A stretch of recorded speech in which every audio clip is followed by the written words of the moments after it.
ध्यान में रहने का सबसे आसान तरीका।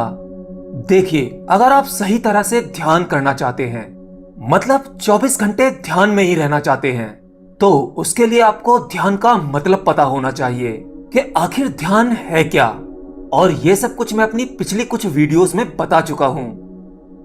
हम सब ध्यान तो करना चाहते हैं, लेकिन हमसे ध्यान सध नहीं पाता।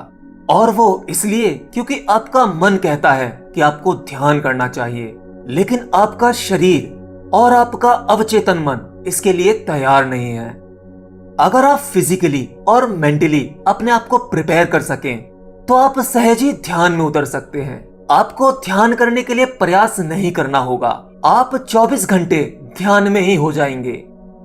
समाज से जुड़े रहते हुए भी, सभी कार्य करते हुए भी आप हमेशा ध्यान में रहेंगे। यह वो टेक्निक है जो आपका जीवन बदल सकती है, और यह सबसे आसान तरीका भी है। यह वो शक्ति है जो सबके पास है। हो सका तो इस वीडियो के मैं 3 पार्ट बनाऊंगा, और ये 3 पार्ट में जो प्रयोग मैं आपको बताऊंगा, ये प्रयोग आपको 1 महीने तक करने हैं। और 1 महीने के ये प्रयोग आपका पूरा जीवन, पूरा व्यक्तित्व ही बदल कर रख देंगे। आप एकदम ताजे और नया जन्म लेंगे। और इन टेक्निक्स का प्रयोग भगवान बुद्धा, स्वामी विवेकानंद और कृष्णमूर्ति जैसे महान ज्ञानियों ने किया। मनुष्य के पास ध्यान की शक्तियां जगाने के लिए सबसे आसान तरीका जो है वो है श्वास। आप सुबह जब भी उठते हैं, कोई भी समय, बस उठते ही आपको अपनी सांसों पर ध्यान लगाना है। बस आपको गहरी श्वास लेनी है। श्वास गहरी होनी चाहिए। आप सारा दिन कुछ भी करते हो, चलते हो, फिरते हो या काम करते हो, तो बस आप इतना ध्यान रखिए कि आपकी सांस गहरी है, आप गहरी श्वास ले रहे हैं। ये आराम से करना है। ध्यान रहे, श्वास जल्दी जल्दी नहीं, बल्कि लंबी और गहरी होनी चाहिए। बिल्कुल आराम से, शांति से, गहरी श्वास। और आपको ध्यान रखना है कि जब भी आप गहरी श्वास ले रहे हैं, तो आपको पता होना चाहिए कि आप गहरी श्वास ले रहे हैं। इससे आपका एक ध्यान जाने अनजाने आपकी श्वास पर लगा रहता है।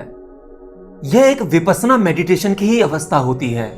देखिए, ये प्राण ऊर्जा, ये श्वास, इसका बहुत गहरा विज्ञान है। यह एक पल में ही, इंस्टेंट, आपके पूरे व्यक्तित्व को प्रभावित कर सकता है।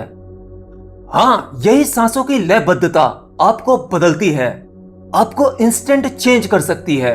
आपके मन की स्थिति बदलती है, आपके विचार बदलते हैं, आपकी सोच बदलती है। ये सभी बदलाव आप जानते भी नहीं क्यों होते हैं। इन सब में आपकी श्वास सबसे बड़ी भूमिका निभाती है।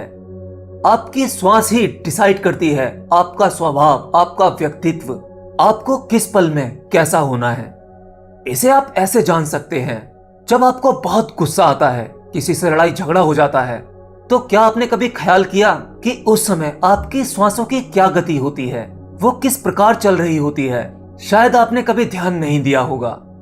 जब आपको गुस्सा आता है, तो आपकी श्वास की गति एक विशेष प्रकार से तेज हो जाती है। अब आप ये सोचो, आपको गुस्सा आया इसलिए आपकी श्वास की गति तेज हुई, या आपकी श्वास की गति पहले तेज हुई फिर आपको गुस्सा आया? आप आश्चर्य हो जाएंगे। सबसे पहले आपके भीतर बदलाव होते हैं, फिर घटना बाहरी तल पर घटती है। यानी पहले आपकी श्वास बदलती है, फिर आपको गुस्सा आता है। जब आप एक कामुक अवस्था में होते हैं, काम वासना से ग्रसित होते हैं, तब आप ध्यान देना आपकी श्वास किस गति पर चलती है। उस समय भी आपकी श्वास एक तेज गति में होती है। श्वास छोटी और जल्दी जल्दी होती है। आपका शरीर तपने लगता है। दोनों ही अवस्था में एक सिमिलैरिटी होती है। जब आपको गुस्सा आता है, तब भी आपका शरीर ताप देने लगता है। ऊर्जा के संचार की वजह से बॉडी गर्म हो जाती है। और काम वासना के समय में भी सेम यही होता है। श्वासों की तेज गति की वजह से आपका ये मैकेनिज्म, आपका ये शरीर, एक एक कोशिका सब एक्टिव हो जाती है। और इस एक्टिव मोड की वजह से आपका शरीर ऊर्जा, गर्मी पैदा करने लगता है। और अगर आप चाहो तो इन दोनों ही अवस्था में आप अपने आप को एक पल में रूपांतरित कर सकते हैं, केवल अपनी श्वास पर ध्यान लगाकर। आपको कुछ नहीं करना है, केवल अपनी श्वास को कंट्रोल करना है। श्वास लंबी और आराम से, धीरे से, जितनी ज्यादा ऑक्सीजन आप अपने भीतर ले जाओगे, ये प्राण ऊर्जा ले जाओगे, उतनी ही ज्यादा कार्बन डाइऑक्साइड आपके शरीर से बाहर निकलेगी। ये ऑक्सीजन आपके ब्लड में, आपके दिमाग में रोए रोए तक पहुंचती है और आपके भीतरी सिस्टम में बदलाव करती है, आपके विचार बदलती है, आपकी सोच बुद्धि बदलती है। बस आपको यही प्रयोग करना है। श्वास को लंबा लें, आराम से लें। देखो आपकी श्वास नाभि तक जा रही है। आप जब तक इसे करना चाहें कर सकते हैं। इसके लिए कोई विशेष टाइमिंग नहीं है। आपको जब जब ध्यान आए तब तब इस प्रयोग को करें, काम करते हुए, किसी भी समय, कभी भी। जितनी ज्यादा प्राणवायु, ये ऑक्सीजन आपके भीतर जाती है, उतनी ही ज्यादा आपकी शारीरिक शुद्धि होती है। और किसी भी प्रकार के ध्यान में उतरने के लिए आपकी शरीर शुद्धि अति आवश्यक है। और यह प्राणवायु, ये ऑक्सीजन, जब आप इसे ज्यादा मात्रा में अपने भीतर लेते हैं तो न ये केवल आपके शरीर शुद्धि के लिए आवश्यक होती है, बल्कि आपकी मन की शुद्धि के लिए भी आवश्यक है। लंबी श्वास आपके विचारों में परिवर्तन करती है।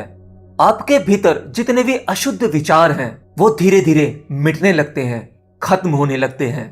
आपके भीतर एक सकारात्मक ऊर्जा का विस्तार फैलने लगता है, जिससे आपके विचार और बुद्धि शुद्ध होने लगती है।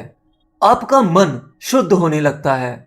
और जब आपका मन शुद्ध हो जाता है, आपका शरीर शुद्ध हो जाता है, तो ध्यान में उतरने के लिए क्षण भर भी प्रयास नहीं करना पड़ता। तब ध्यान करना नहीं पड़ता, ध्यान स्वयं ही घट जाता है, स्वतः ही हो जाता है। और मैंने आपको पहले भी बताया है, ध्यान करने जैसी चीज नहीं है, ये तो होती है। तो आपको हर समय चलते फिरते एक सामान्य जीवन जीते हुए आपको अपनी प्राणवायु पर ध्यान देना है। ध्यान देने से मतलब है, ये प्राणवायु मतलब श्वास, ये लंबी होनी चाहिए और आराम से होनी चाहिए। यह प्रयोग आपको 7 दिनों तक करना है। 7 दिनों तक, कभी भी, कहीं भी, जब जब आपको ध्यान आ जाए तब तब आपको ये करना है। जब आप ये प्रयोग करेंगे तो आपके साथ कुछ घटेगा, वो मैं आपको बता देता हूं।